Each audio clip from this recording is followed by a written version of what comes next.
السلام عليكم. السلطات الثلاث. شو السلطات الثلاث؟ مفهومها السلطة التنفيذية، السلطة القضائية، السلطة التشريعية. في الأردن مفهوم السلطات الثلاث إشي غير.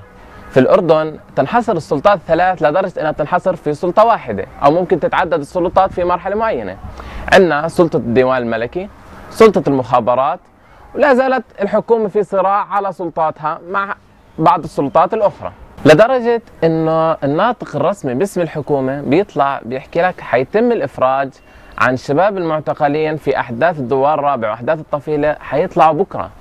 بتصحى بكرة، بتصحى بعد بكرة، بتصحى بعد أسبوع ما بتلاقي الشباب تم الإفراج عنهم، بس بعد كم يوم بتلاقي في تصريح من الديوان الملكي إنه تم الإفراج عن الشباب. وهذا بيعني إنه لا زال في عنا سلطات ثلاث: سلطة المخابرات، سلطة الديوان الملكي، وسلطة شبه الحكومة. الناطق الرسمي باسم الأمن العام صرح إنه الشباب ما تم تعذيبهم وتم معاملتهم بكل إنسانية.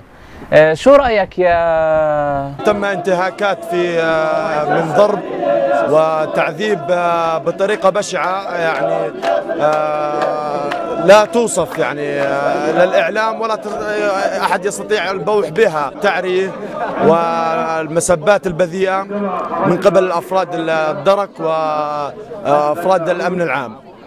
ثم انتقلنا إلى قوات البادية وتم هنالك تعذيبنا أكثر وأكثر، من قبل أكثر من 25 شخص كانوا ملثمين. عن جد إنه أنفي بجعني. أنت مع فكر الشباب أو ضد فكر الشباب، إلا إنه كلنا مجتمعين على توفر المبادئ الإنسانية. يعني يا شباب إحنا بشر. يعني واحد ناهب مقدرات البلد بينحط بسجن 5 نجوم، وشخص فاز بمقعد في نقابة المعلمين، وأشخاص طالبوا بالإصلاح ينحطوا بسجون شبيه بسجون أبو غريب. عن جد يعني مش منطق. وعلى كل الأحوال الحمد لله على سلامة المعتقلين.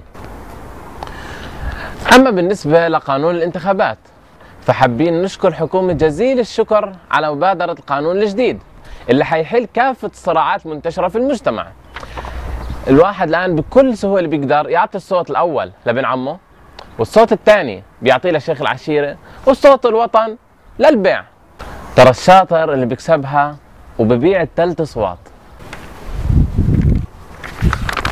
وفي خبر عاجل وظهر الآن، قام مجلس الفصدق مجلس النواب بحظر حزب جبهة العمل الإسلامي لأنه ذا مرجعية دينية. طيب أوكي، يعني اتفقنا، بس مجلس النواب شو المرجعية اللي عنده؟ مرجعية تزوير؟ مرجعية تجارية؟ ولا مرجعية السلطة الثانية؟ لا أحد يحكي له مرجعية شعبية. بس مشكلة هيك، يعني أنا نفسي بصراحة أحس مسؤول، شوفير سيارة مسؤول، يطلع يصرح، يطلع يحكي إنه في شيء غلط بصير في الأردن. نفسي هيك أشعر إنه في مسؤول أحس إنه مهتم في الأردن. الحاكم ذاهب إلى بغداد، إذا سعدنا اللصوص عليه لن يعود في إمكاننا الرجوع إلى الوطن أبدا. هل تفهم ماذا أعني؟ لكن يجب أن نقدم تقريرا إلى الزعيم. هذه الفرصة المناسبة كي تفلت من عصابة اللصوص. لا أستطيع. إذا فعلت شيئا كهذا سيلاحقونني ويلاحقونك. هذه مشكلة.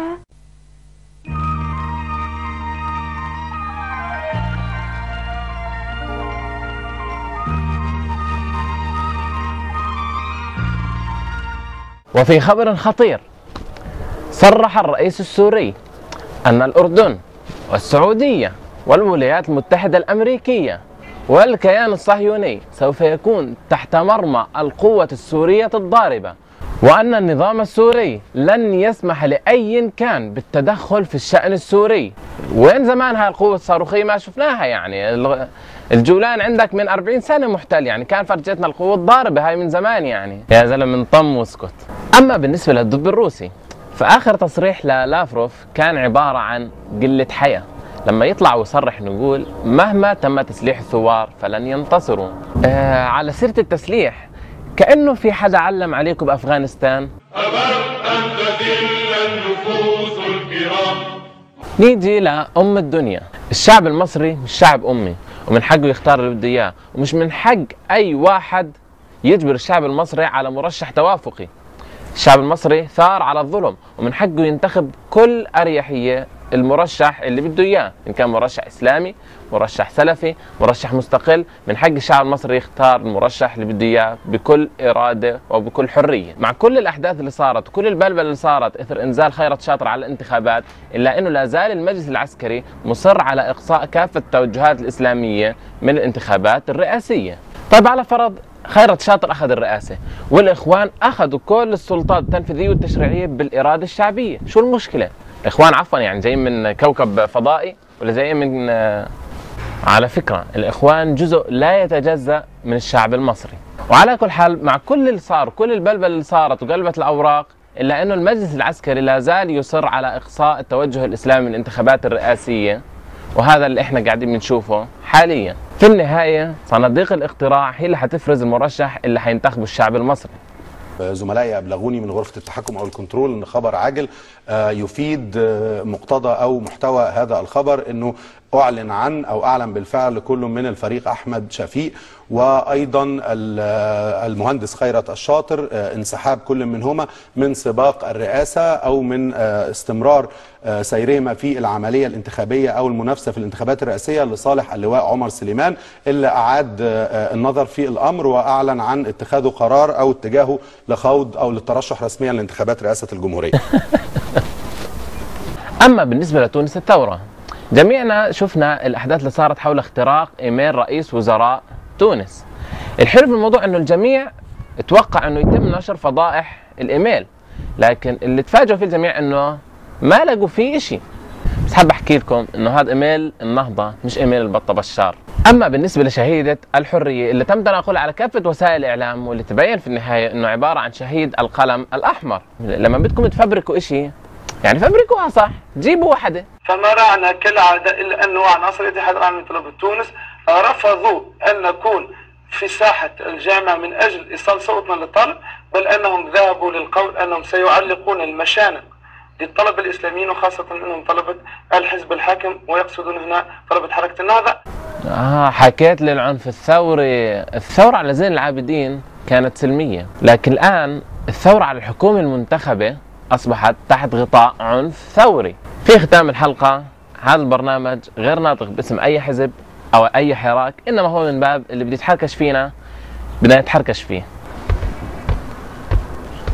هل تفكر فيما أفكر فيه يا بنكي؟ وما الذي تفكر فيه يا مؤمن؟ نحاول السيطرة على العالم. قانون الانتخابات بلو بلو بلو يا معلم بلو.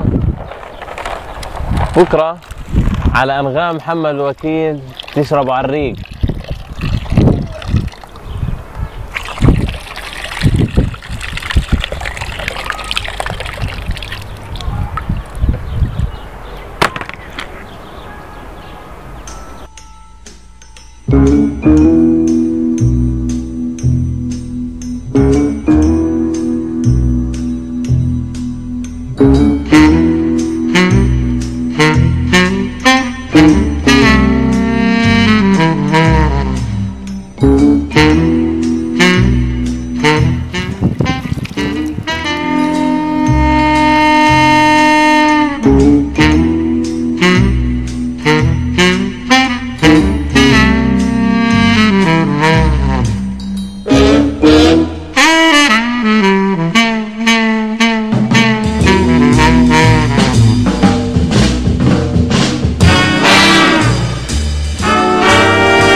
طيب اوكي